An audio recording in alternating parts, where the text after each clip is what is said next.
Ce n'est qu'un début, nous ne faisons que commencer. Donald Trump a célébré hier lors d'un meeting ses 100 premiers jours à la Maison-Blanche. Depuis le 20 janvier, il a licencié des milliers de fonctionnaires, déclaré la guerre commerciale au reste du monde, expulsé 400 migrants par jour. Adulé par ses supporters, il effraie une frange non négligeable de la population américaine. Certains se préparent même à quitter le pays. Regardez le reportage de Justine Jankowski, Stacy Petit et Alexandra Poupon. Dans ce petit village niché au pied des Pyrénées ariégeoises, entre les murs de cette agence immobilière, les conversations ne se tiennent pas en français. Quels sont vos critères principaux pour la maison de vos rêves? On veut une belle vue sur les montagnes. Joanne Lloyd voit arriver depuis peu de nouveaux acheteurs. Là, c'est des gens qui viennent d'Amérique, là. Ça, c'est les derniers 3 mois. Des Américains à la retraite, des couples, des familles, qui représentent 15% de sa clientèle, soit 2 fois plus qu'il y a quelques années. C'est pas un achat pour une maison secondaire, c'est pas pour les vacances, c'est pour carrément s'installer. Une nouvelle vie, loin de l'Amérique de Donald Trump. Dans le Colorado, on donne ou on jette? C'est aussi le choix de Lalita et Nicolas. Demain, le couple s'envole pour les Pays-Bas.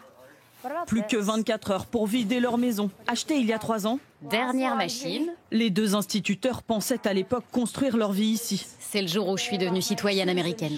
Elle est arrivée d'Afrique du Sud en 2009. Lui, né d'un père mexicain. Même si leur citoyenneté américaine les protège de l'expulsion, ils ne se sentent plus en sécurité aux États-Unis.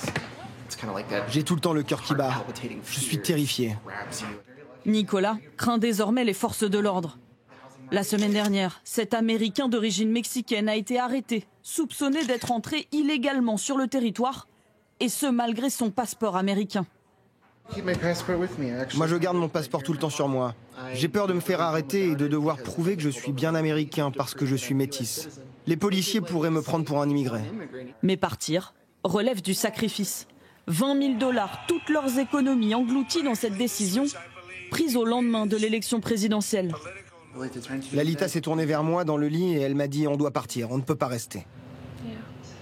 Un saut dans l'inconnu, facilité par Jana Sanchez. Cette Américaine exilée à Amsterdam aide ses compatriotes à s'intégrer en Europe depuis janvier dernier. Je dirais qu'il y a au moins 30 nouvelles personnes par semaine qui me contactent. Il y a notamment beaucoup de personnes LGBT qui ont très peur. Dès le lendemain de l'élection de Donald Trump, les recherches en ligne pour quitter les États-Unis ont bondi de 1500%. Regardez, c'est très clair sur ce graphique. On voit ici la date du 5 novembre et une très nette augmentation. Dans la capitale américaine, Comment on dit s'il te plaît en allemand? Connor et Jocelyn ont aussi réservé un billet d'avion sans retour. Les 2 militants politiques restent traumatisés par le premier mandat du président. En 2020, ils participent à une manifestation violemment réprimée sur ordre de Donald Trump. Là, je me suis pris une balle en caoutchouc. Et là, c'est un coup de matraque. Oh, aujourd'hui, ce sera encore pire. Parce que cette fois, il prépare des arrestations arbitraires. La jeune femme laisse derrière elle ses parents. Un déchirement. Selon un récent sondage, 17% des Américains songent à quitter les États-Unis dans les 5 prochaines années.